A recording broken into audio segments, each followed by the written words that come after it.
Live from the world's capital markets, here are the financial headlines, brought to you by Kwakol. Hello and welcome to Tuesday's Daily Financial Digest. The dollar index fell while the euro rallied as the European Central Bank indicated a move from negative interest rates, and riskier currencies gained ground along with equities. A group of 250 luxury UK brands, including Burberry, Harrods and more, have called on the government to reintroduce tax-free shopping for tourists as a way to boost the economy. Scrapping tax from purchases will trigger an extra £1.2 billion in annual retail sales.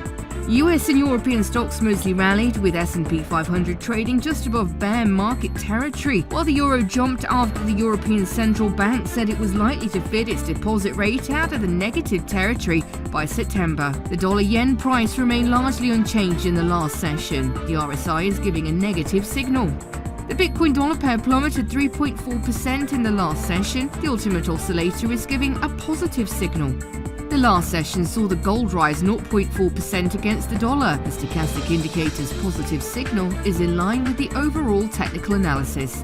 The oil dollar price remained largely unchanged in the last session. The stochastic indicator is giving a positive signal. The UK's public sector net borrowing will be released at 0600 GMT. Finland's producer price index at 0500 GMT. The Eurozone ECOFIN meeting at 0700 GMT. Japan's Jibun Bank manufacturing PMI will be released at 0130 GMT. The US Redbook Index at 1255 GMT. And the US new home sales at 1400 GMT. We hope that you've enjoyed Tuesday's financial report. On behalf of all of us here, we wish you a productive trading day.